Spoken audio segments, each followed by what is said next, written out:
Thanks a lot. This is not the right presentation version of the presentation, but it's pas grave.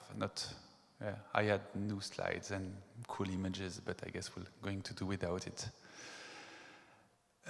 This is me. I was already presented, and this is a trailer for the game we are going to talk about today, Inua, A Story in Ice and Time. But how to launch it, I guess, no. I'm sorry, I don't understand what's going on. How do I launch the video, like on the previous slide? Yeah, thank you.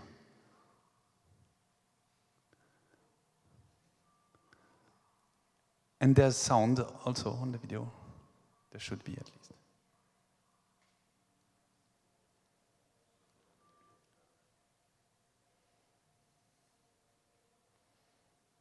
Okay. It's less convincing without the sound, but basically, this game was initially inspired by the story of the Captain Sir John Franklin, who was a captain from the British Navy in the middle of the 19th century, and who decided to leave England in order to find the Northwest Passage between England and between the Canada and the North Pole, basically. And there was two boats on this journey, the Erebus and the Terror, and they disappeared in 1948, and nobody knows exactly what happened. This is a semi-famous story, especially if you've seen the TV show The Terror, that tries to explain this story with fiction. And this is a story that was a big inspiration to two creators who contacted us with another story of fiction that they elaborated on the real story of the Captain John Franklin. And they are here. This is John Franklin. He was pretty stylish, but he still died. Sorry.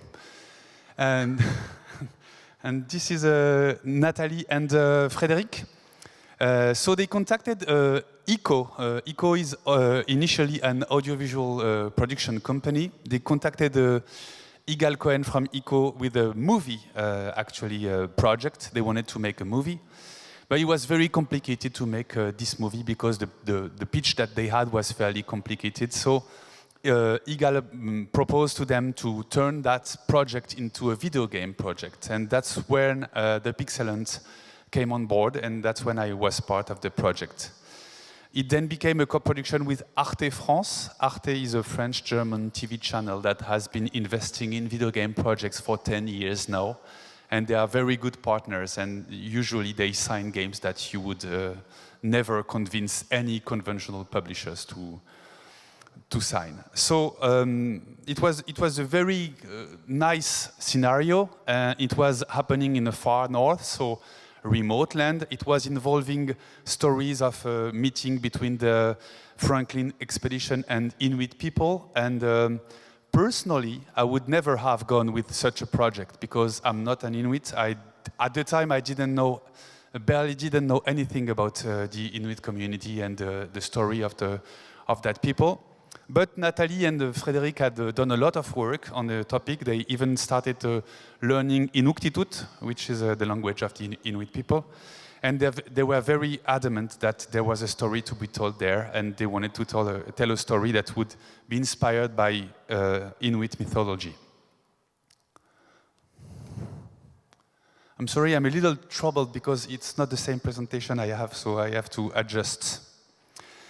So I agreed to work on that, but working on our previous project, and more specifically on Bury Me My Love, I developed what I call an ethics of reality-inspired games. To me, when you want to work on a game that's inspired by the real world and real cultures and real people, you have to follow certain steps so that you can actually do your work properly. The first step is to document yourself as much as you can, because you don't know everything about everything, and there's lots of things to learn, and if you want to talk about something you don't know respectfully, you first have to do your homework. The second one is to listen to the people who are directly involved, and to really listen to them, because you might learn things that you don't initially expect, and that's exactly what happened to us. The third one is to be transparent about who you are. In our case, we were a team of white men and women living in France and having nothing to do culturally with the place we were in when we were working on the game. And the next part, the last part, is you have to be clear about what you want to do. And this is generally the point that happens in the process. In the process of making the game, you happily discover what you are actually making. And that's exactly what happened to us and what I will tell you about today.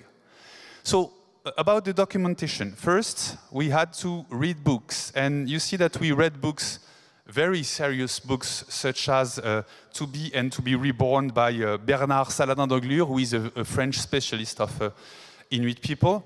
So ethnology books, history books, but also children's books, and more specifically this one is written by Monica. And Monica is an elder, so she's a very respected person in the Inuit community.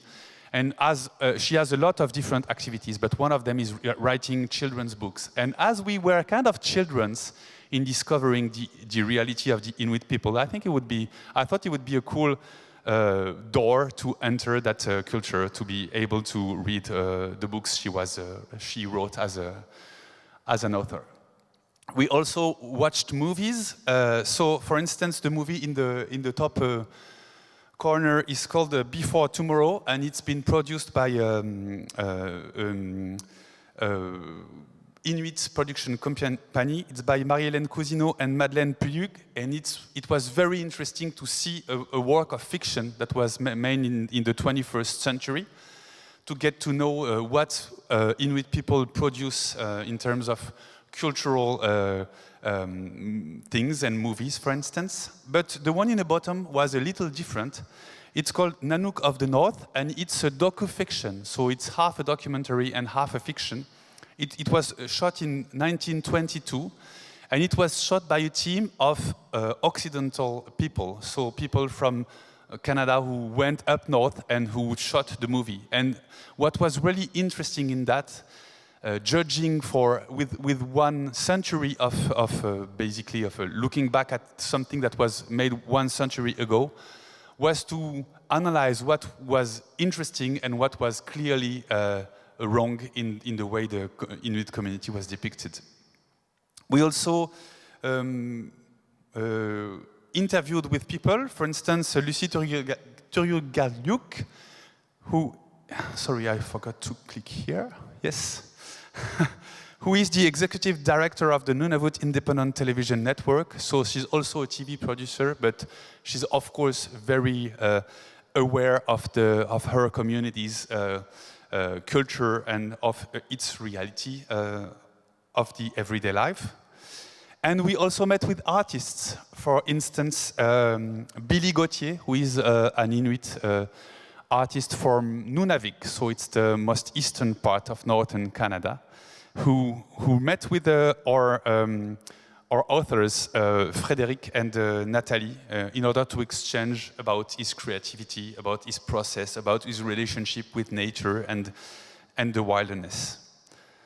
And we also met with people, because as I mentioned, the ethics of reality-inspired games impose you to meet with people, actually, because you can read a lot of things and watch a lot of documentaries and hear a lot of podcasts, but if you actually meet with people, you will get a completely different sense of what you are talking about. So, for instance, the video production company called Arnite, who works in Inuit territory for 20 plus years now, and who taught us a lot of things about what it means to live in those territories, and what are the cultures, what are myths, what are the relationships with the nature, and lots of things that were really interesting. We also got in touch with Tanya Tagak. Tanya Tagak is a throat singer. Throat singing is a very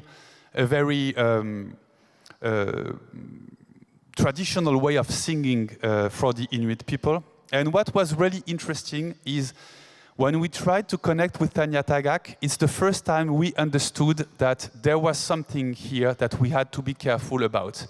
Because we sent an email to Tanya talking about Inua story in Ice and Time and talking about the project of the game, what we wanted it to be about, what were our values, and that we wanted to use some of her music to put in the game in order to have a soundtrack for the game. And the first thing that she answered was, is there any Inuit member in the team? And we answered, no, not at the moment, because it was very, very early in the process.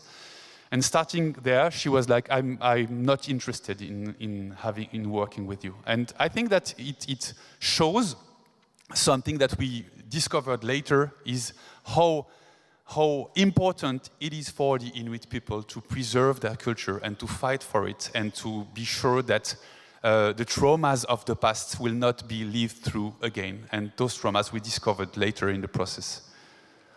So one of the moments where we started understanding that is when we met with elders. So as I said, eminent members of the community. And Monica is the first elder that we met. And we had long conversations with her. It was a little bit technical because she lives in northern Nunavut and the internet is pretty bad. So sometimes we had to talk and not be sure that we would be heard, but in a nutshell, we were able to talk for a long time with her. She told her about her family, about a story that were just going around in her circle, and about the life in the Great North, basically. And she answered all of her questions about representation, about what it meant for the Inuit people to talk about spirits, to talk about ghosts, to talk about lots of things that we read in books, but we didn't really know what to make of. And Billy Gauthier, the artist that I mentioned, he came to France. We made him fly to France, and he spent 1 week with the two artists, the two authors, donc Frédéric and Nathalie, and they just spent 1 week hanging around when he would visit an art exhibit with them, and they would just chat in the evening and just like get to know each other. And I think it allowed them to understand that it was important to really dig deep into the fact that they were not Inuit and that we were not making an Inuit game. We were making the game that we Europeans, we French people with our past, were projecting on the Inuit culture. And that's when it started shiftings in our head. We also met with a game designer, Thomasier, who actually worked with us on the game, who worked on writing a story for us, a tale for us that is included in the game and that works as a series of panels that bind the levels together. And actors and actresses and a lot of people. I'm getting faster because I'm not going to have the time to... Yes, this is a video too, please. And this is very important. So could you pause it, please? It would be very great to have the sound, because without the sound, this video is not as interesting.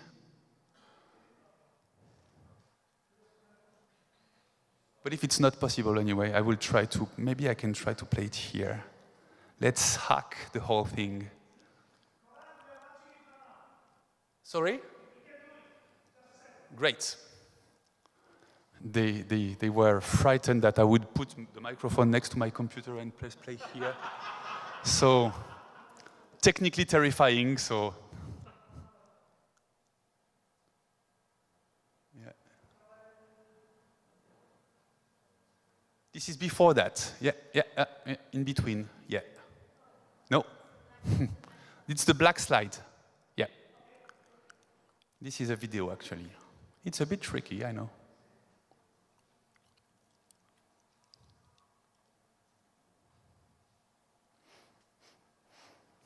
I wish I could do the sound track of this video, but I am absolutely unable to do that. I can try.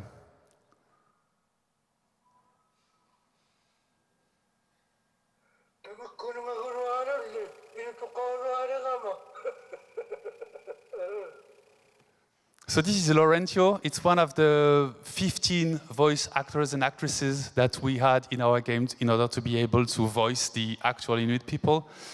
And it was really amazing for us to have this collab with them when we recorded them, because they would come up with lots of comments on the story and the direction it was going in, and what was surprising to them, and what felt completely what was connecting with them, and that was a really great moment. But all those people we met and people we listened to made us ask ourselves a question that they asked ourselves, and this question is, what is your game about? Initially, Nathalie and Fred, they wanted to make a game that's happening in the far north, because they wanted to because they fantasized a little bit about the wilderness, about the brave man fighting the cold and fighting the snow and fighting the birds. And this talked to them on a deep level, and they wanted to make a beautiful story about it. But it wasn't their story. It was a story that they projected with their imagination and whatnot. And the Inuit people we met were a little bit wary about that. They were first wary of cultural appropriation, because of course they thought we should be the people talking about our culture. We should be talking about what we know intimately and what we've grown with and what is part of our culture. And in the past, there have been a lot of misrepresentation of the Inuit culture, so they didn't want that to continue.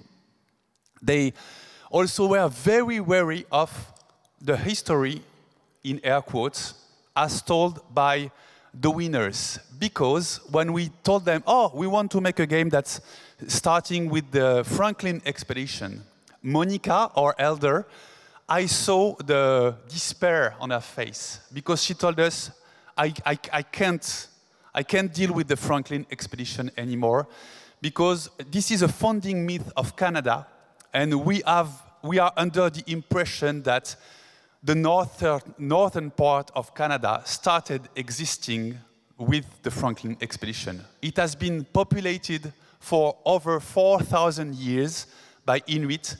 And so this story is a gateway to the general story of the northern Canada. But for us, it's also a symbol of history as told by the Canadian government, because also the Franklin expedition story is part of the Canadian national myth. And so it's something they were a little wary about and not very interested in working on a project that would talk about that from a purely historical point of view.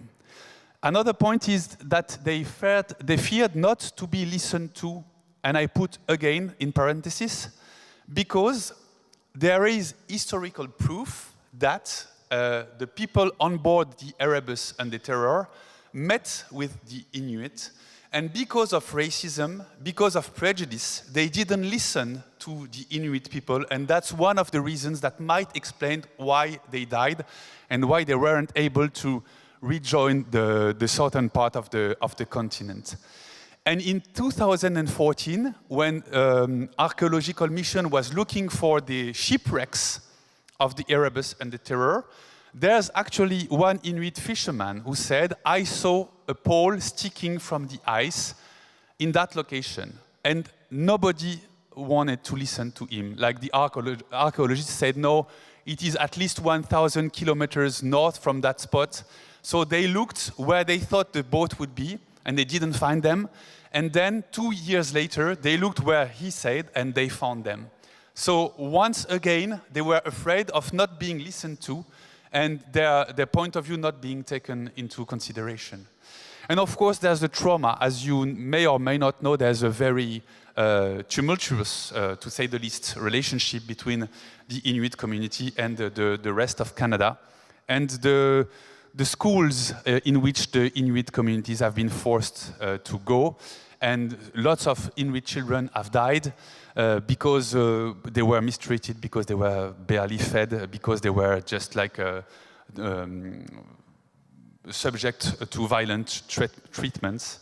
Those are things that they didn't want. That made them wary of not being properly treated in a collaboration with people from outside their community. So we ask ourselves all questions.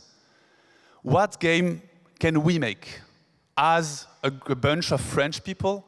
What do we know? And what is it deeply that actually made us think about making a game in this setting to begin with?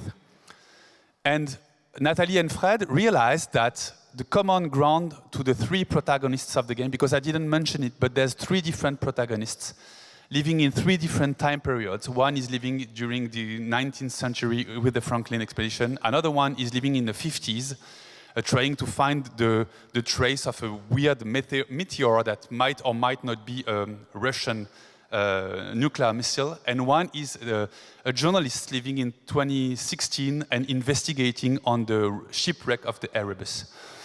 And the three persons, the common denominator was that they didn't want to listen. They wanted to dominate. They wanted to be part of something. They wanted to be invested in a mission. They wanted glory, but they didn't want to listen. So we thought, what we really want to do with this game is to make a legend for our people, from the people who are not Inuit and who are not able to understand the Inuit legends because they are not connected to the Inuit culture.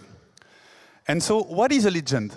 A legend is unchanged, and it has to have fantastical elements. It has to be passed down orally.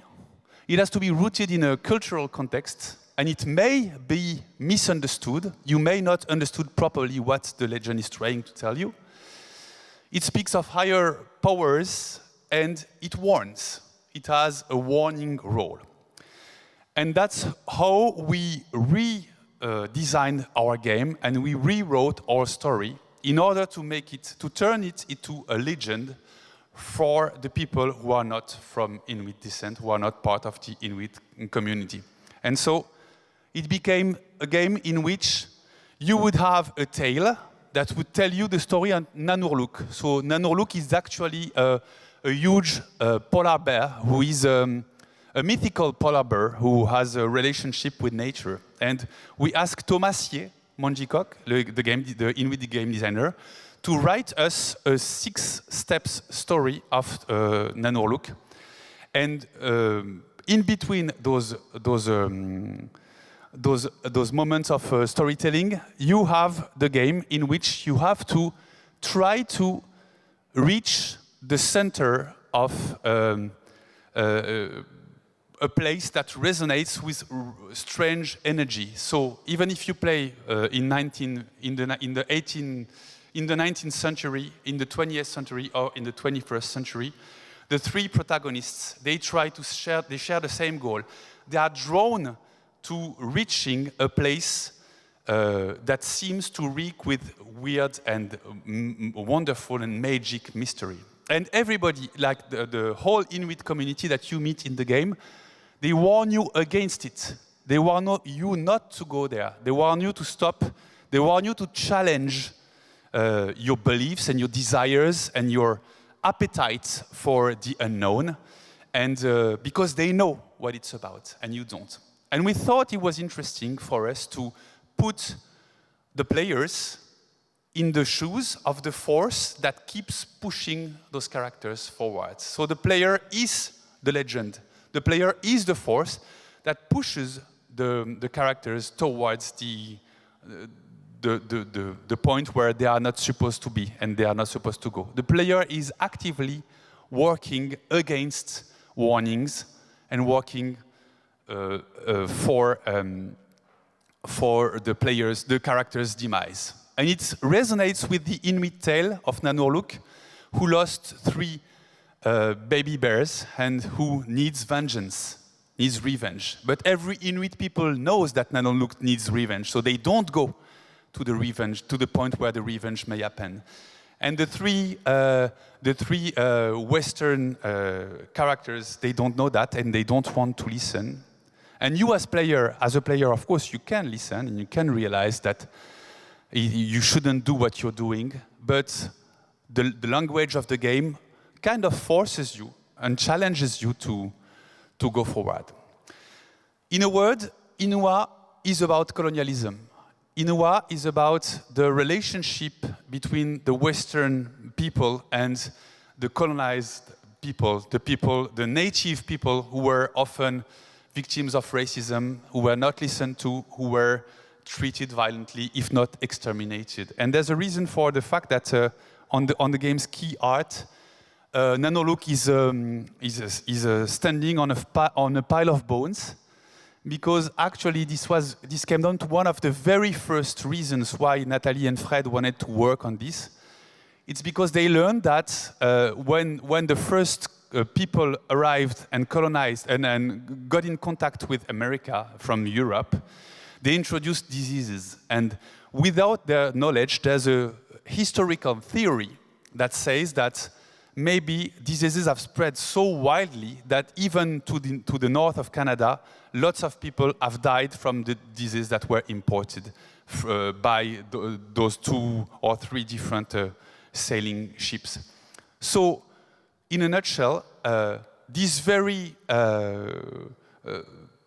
first reason why Nathalie and Fred wanted to work on this project is actually reflected in the end game, even though it has gone through a complete transformation due to our relationship and our discussion and our contact with the Inuit people. So in the end, we didn't lose ourselves, we didn't lose what we wanted to do, we just refined it and understood it better, and hopefully came up with a game that's more respectful and also more personal and intimate. Thanks a lot. I'm sorry, I was a little bit troubled by the presentation, but that's okay. If you have any questions, I don't know if you have time for questions. Thank you. Oh. I have a question, but maybe we can give, maybe I can start with a question, then we can ask the public if... there's an interesting thing you said in your abstract, respectful experience, and I also worked on a game related to the Italian history and folklore, and it's set in Sud Tyrol, so the northern region in Italy, where in the past it was a German region, and then fascism arrived and imposed the Italian culture over the German one. And when we started doing that game, it was interesting because they were afraid that we could make something disrespectful, also because they are still suffering from the fact that their town was, there was a lake, the town was destroyed. Now today there's a church bell emerging from the lake, it's called Couron. And so, regarding your work with Inua, I think that when you worked with living people, so you tell them their story, is always a matter of balancing when you create the game, in the game design, the narrative, so the balancing the teams, how you narrate their histories. So it's not easy when you have to speak with living people, to respect their story, to learn how they feel about their history and about their tradition. Could you tell us more about your work, this balancing work? Maybe you have the same experience with Inua. Yes, what I found very interesting is that when we spoke with Monica and with Billy and with basically with everyone, nobody was shy of telling us their culture and their story and their myth and their legends, and nobody was adopting the stance, oh, I don't want to share it with you because I want to protect it. I don't want you to know more about it because you will stain it, you will taint it in a way. On the contrary, they were super adamant in sharing their story and their myth. And for instance, Monica told us a story about her uncle who had disappeared for 10 months and nobody knew, and he came back and he said that he became a bear, and he was invested with paranormal powers. And then we asked her, but do you believe in that? And she was like, this is a weird question. It's not important if I believe in it. It's a story that exists and that is part of the... And so it was really great to be able to just bath into a completely different culture. But should we have decided to try to replicate that culture and show that culture, that would have been where we could have been into dangerous territories. Because it's still, no matter how well you try to document and just talk to people, you're still not Inuit. I'm still not Inuit at all. And so it's just a question of, as I mentioned, really knowing what you are doing and why you are doing it and what you want to try to achieve. And I think it's more interesting for us that Inua is about colonialism, that it is about Inuit folklore, because we are not Inuit. Okay, thank you. Is there any question from the public? Is coming. I don't want to fall.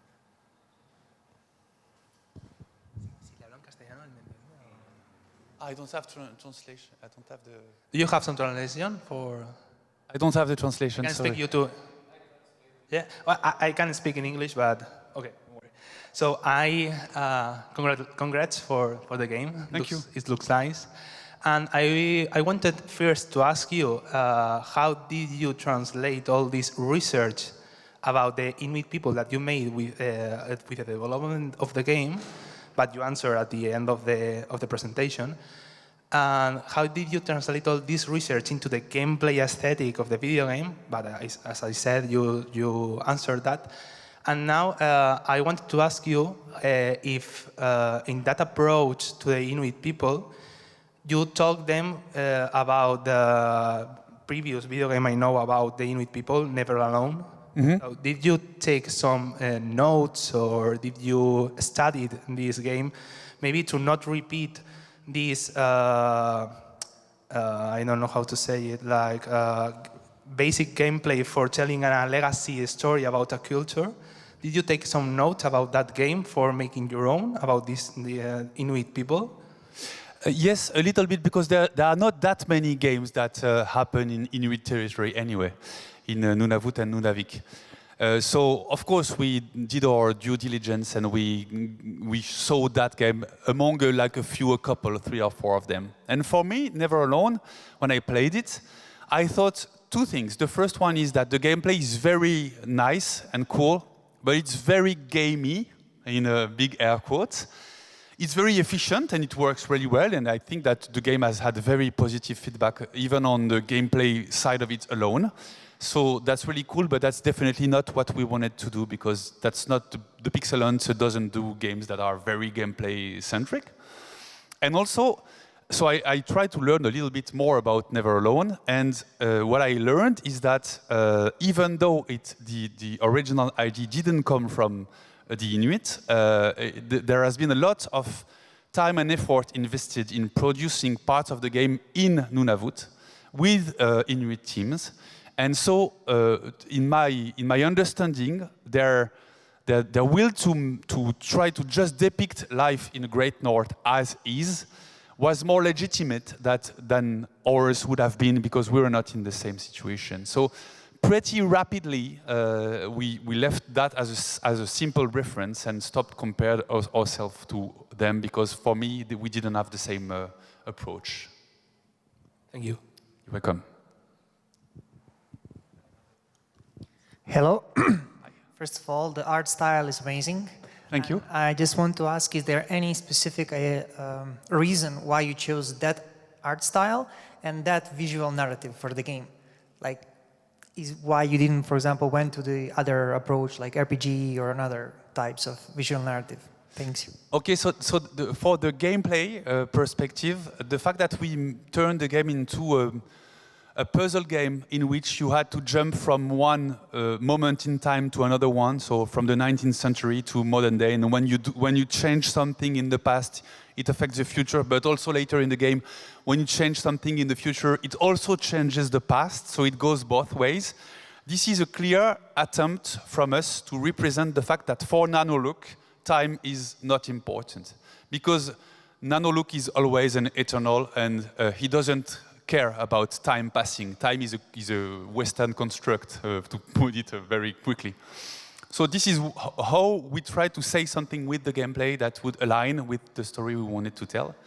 And about the art style, Well, there's two ways to answer your question. The first one, the pragmatic one, is that we really didn't have a lot of money to make that game, so we needed to go with a low poly style that would be pretty cheap. Sorry? It's a 3D game. Yes, it's a 3D game. Yeah, I think you can see in some GIFs that I put. Well, it doesn't work anymore, but you. To the aesthetics at first glance. Yes. So that's the thing. We try to. So Delphine Fourneau, who is the. So yes. So if you see, this is 3D actually. So it's just it was easier for us to go with 3D to manipulate space and time in the way that we wanted. But so Delphine Fourneau, who is the art director and who basically made the whole art, because in an indie team, when you're an art director, you're often doing everything. She documented also visually a lot, and she tried to go with all the general style was for that matters directly inspired by Inuit art. We also worked with Billy Gauthier, the artist from Nunavik. To consult with us to get a look and feel that would be coherent with the game world.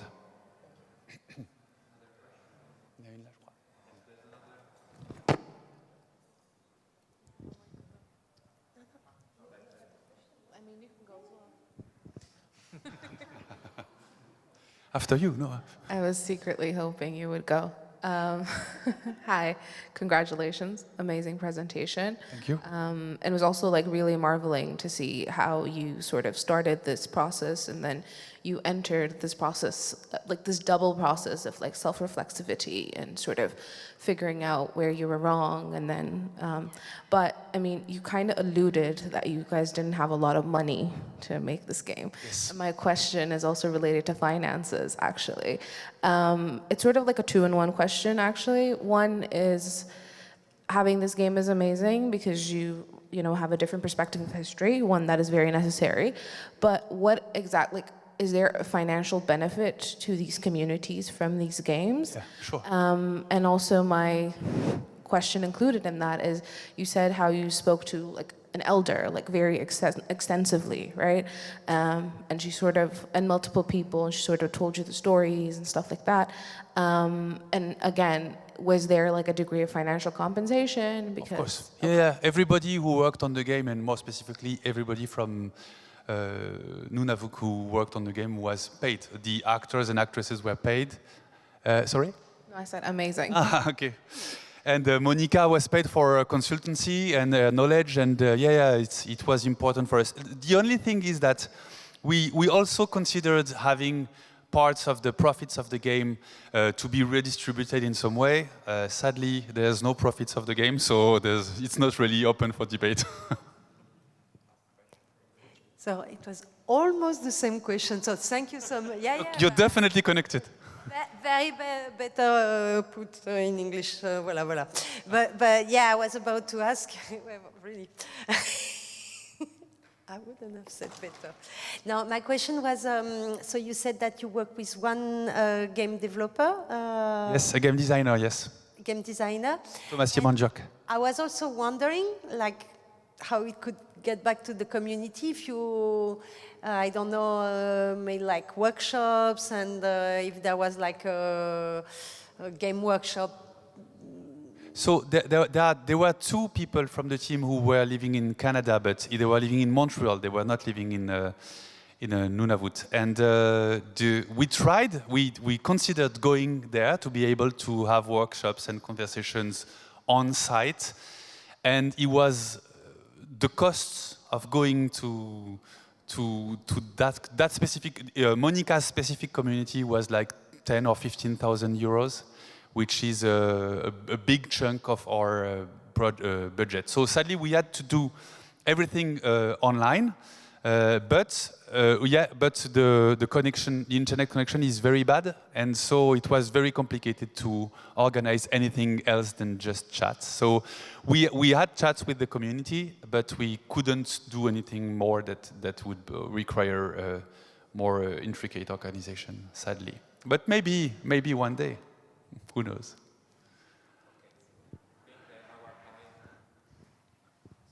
Thank you. Thanks a lot. Thank you, everyone, and thank you, Florent, for your lecture. So, applause. Okay.